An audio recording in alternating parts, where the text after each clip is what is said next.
Assalamualaikum warahmatullahi wabarakatuh.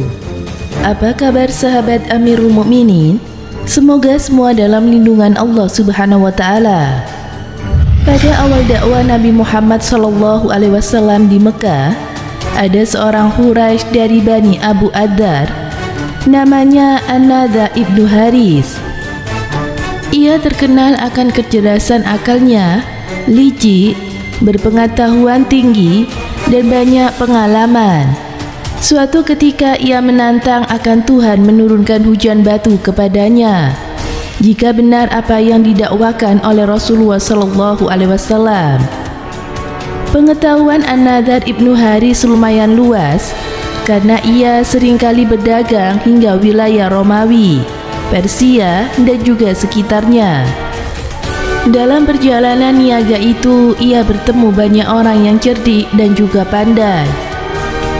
Ia juga bertemu banyak tradisi dan budaya dari berbagai suku dan bangsa.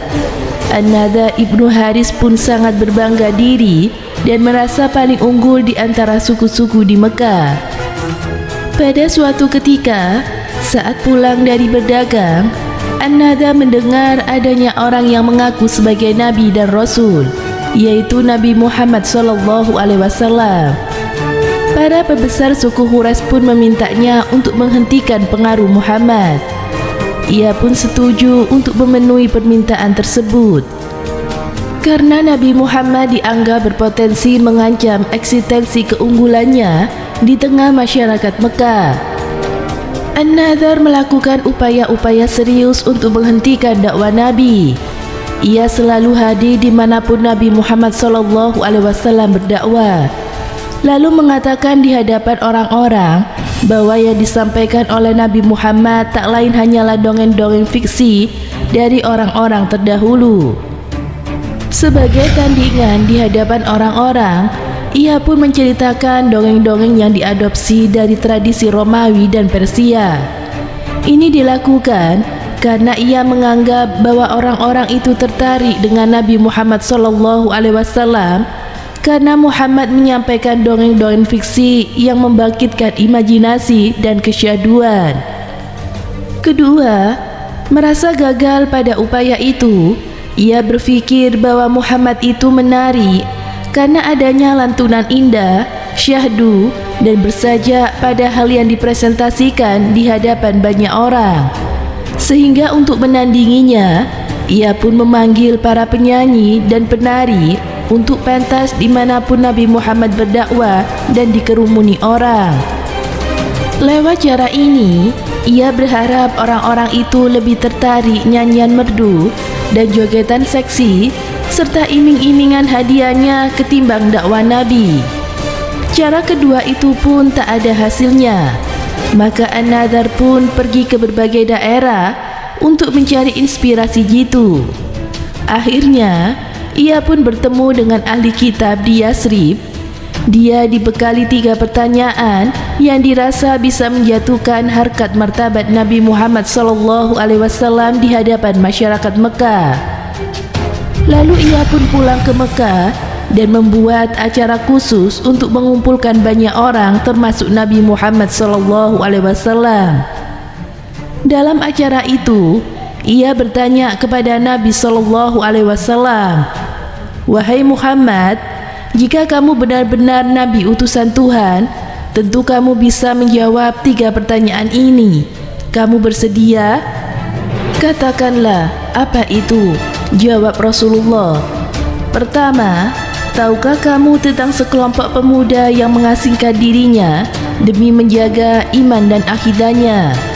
Kedua, tahukah kamu tentang seorang raja yang kekuasaannya meliputi barat hingga timur? Lalu yang ketiga, bisakah kamu menjelaskan tentang hakikat ruh?" Pemuda itu dikenal dengan sebutan Ashabul Kahfi, jawab Nabi SAW. Lalu secara detail bisa dibacakan surat Al-Kahfi ayat 9 hingga 26. Raja tersebut bernama Zulkarnain, lanjut Rasulullah SAW. Kemudian untuk detailnya bisa dibacakan surat Al-Kahfi ayat 83 hingga 101. Adapun soal hakikat ruh, itu urusan Allah Subhanahu wa taala. Sementara manusia tidaklah diberi pengetahuan melainkan hanya sedikit. Jawab Nabi SAW untuk pertanyaan ketiga. Kemudian tanpa mendetailkan, dibacakan surat Al-Isra ayat 85.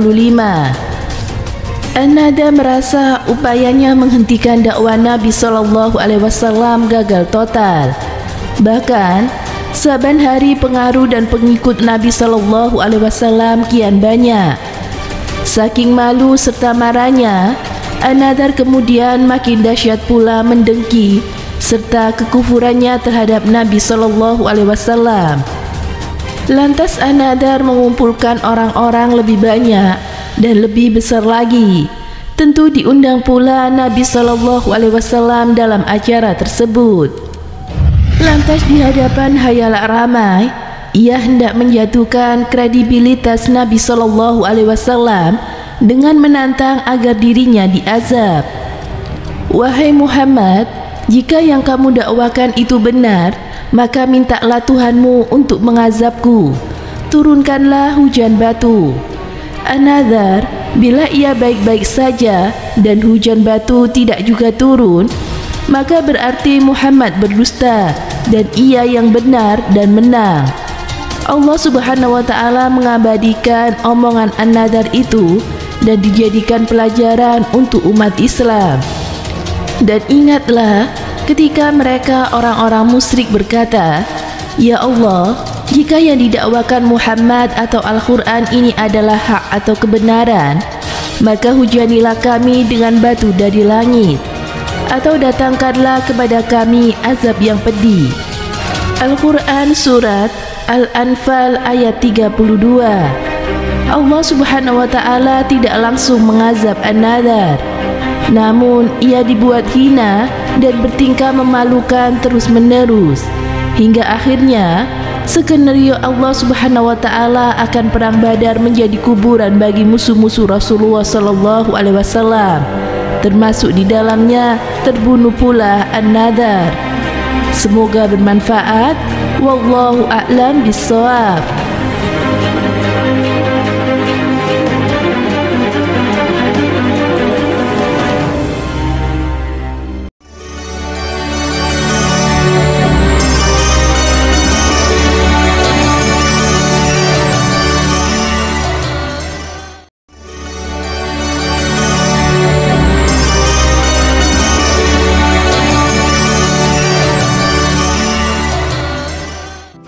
Assalamualaikum warahmatullahi wabarakatuh.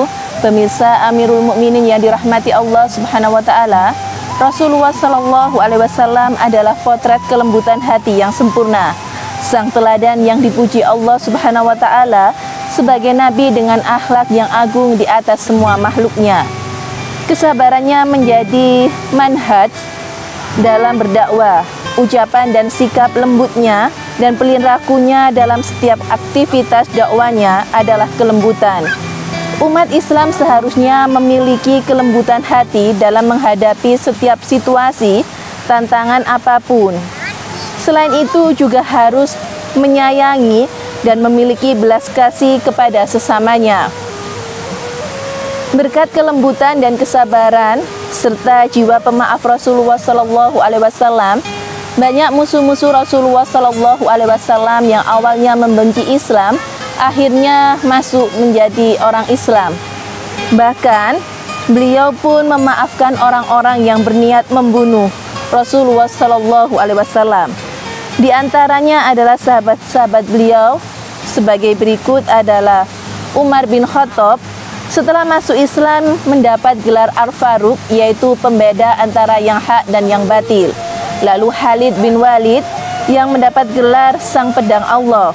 Lalu Abu Sufyan, Hindun binti Utbah, Ikrimah bin Abu Jahal yang menjadi pembela dan kesatria Rasulullah SAW setelah masuk Islam.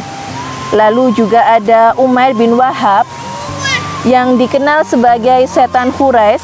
Setelah masuk Islam, beliau mendakwakan kembali Islam ke kota Mekah. Juga ada Syihab yang masuk Islam karena melihat mukjizat yang dimiliki oleh Rasulullah SAW ketika batu besar yang tidak bisa menghantam kepala Rasulullah SAW.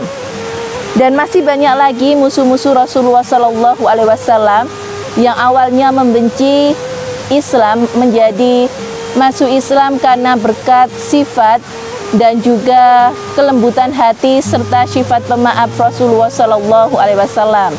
Semoga bermanfaat. Wassalamualaikum warahmatullahi wabarakatuh.